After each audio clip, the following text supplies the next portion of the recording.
Hi there, Scorpio. Thank you for joining me for your monthly forecast for January 2017.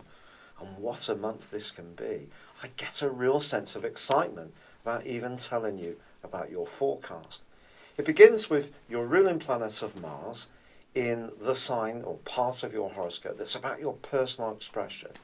So I feel as you define your New Year's resolutions and make your first steps into January, there's a sense that you want to do something that's more exciting, somehow more dramatic and interesting. Now, Mars is alongside Neptune, which adds a degree of subtlety and spirituality potentially. It takes the edge off Mars charging into things without thinking about the consequences. It can bring a really nice dimension there. If you are someone who's very thoughtful about your artistry and creativity, this can be a fabulous time for you. Your word power is also going to be very strong because the Sun's linking brilliantly with Mars and also Neptune too. So if there are people that you need to talk to, reach out to, and reach, and get them to comprehend the message that you're trying to put across, I think you can be very effective. You're someone who can be quite blunt at times. This is a month which is asking you to be a bit cuter than that and to approach things with a degree of diplomacy. The more you can hear what other people say to you and engage with them, the more effective your message will be towards them. However, it is true that Mercury, the planet of communication, is tracking backwards as this year begins. It's possible that you could think about a new mode of transport, I feel, or if you're someone who does make lots of short journeys in your life, just be aware that there could be some delays, mix-ups and misunderstandings in the first 5 days. Then Mercury twists back into Sagittarius, where it will be to the 12th. This suggests that a financial issue may need some careful scrutiny. Don't rush into this. Research your information, listen to different advice, and just take your time. I think once Mercury goes back into Capricorn on the 13th, you will sort out something that perhaps had been a background worry for about a month or so. There is also a quarter moon, which occurs on the 5th.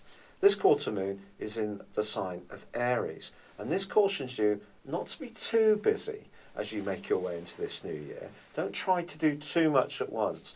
We all try to be a little bit virtuous as we enter most New Years. Whether it lasts or not depends on our unique circumstances and, of course, our willpower. But if you're setting yourself some do-it-yourself tasks or you're trying to get your home a bit more ordered, whatever you're trying to do, just give yourself an achievable target. Don't overload yourself with too much because it will be a case of diminishing returns. However, Venus moves on the 3rd into a delicious part of your scope, where she will be right through to the end of the month. If you are wanting to bring some greater allure and luster to your love life, this is a fantastic transit. It's possible for some Scorpios that your interest is going to be in revising your personal image somehow, and you may hit the sales with that in mind. And if you can grab some bargains that add a bit of glamour, then do it, because it will make you feel better. And if you're footloose and fancy free, potentially pull someone towards you. In the bigger scheme of things, this brings us round to the full moon, which occurs on the 12th. If there's an element of your situation that you're wanting to change, but someone closer to you would rather that between you kept the status quo, or perhaps it's you who's resisting some kind of change because you'd rather stick with what you know, then this is just a little bit of encouragement to give yourself the opportunity to hear other viewpoints. Don't discount anything, and if anyone resists you, try, as I said before, to be as patient as possible. Venus in this situation can give you a degree of tact and effectiveness. In fact, someone could end up hanging on your every word if you're really lucky. The problem is, Scorpio, is that something could come into the open that you're not expecting around the time of this full moon, because there is a planetary collective, if you like, that gets forged called a Grand Cardinal Cross. And this suggest that there could be some power issues. Someone wants their own way. It could be you, it could be someone you encounter. We all like our own way to a degree, but life is also about give and take. And if you're in a situation where someone almost is pushing you beyond where you're ready, or you're almost pushing them beyond where they're ready, it could lead to an explosion of energy or ideas or opinions bursting out, especially those that have been bottled up for some while. Once the sun moves on the 20th, security, whether it's physical or emotional, is going to become much part of your calculus. And then there is a new moon right at the end of this month. And for some Scorpios, the restlessness that you may have felt earlier in the month might be about a need to make some changes at home. Now, whether this is thinking about adding an extension, refitting your bathroom or kitchen, decorating, or moving altogether, it depends on your unique circumstances.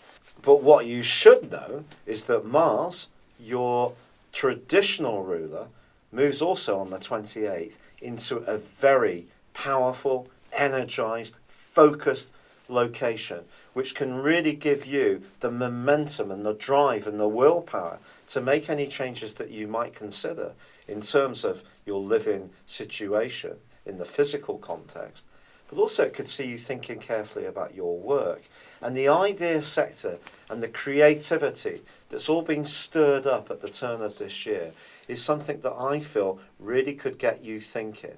And if you don't really feel fulfilled, and you feel that you've got much more to offer, I think the following 6 weeks can see you very busy, investigating possibilities, doing a lot of talking, taking soundings, and just generally getting yourself into the kind of mental processes that can work out whether there is some chances that you can change things in a very positive but practical way, which would give you some tangible results. It's been a real pleasure being with you. Thank you for joining me. Good luck and goodbye for now.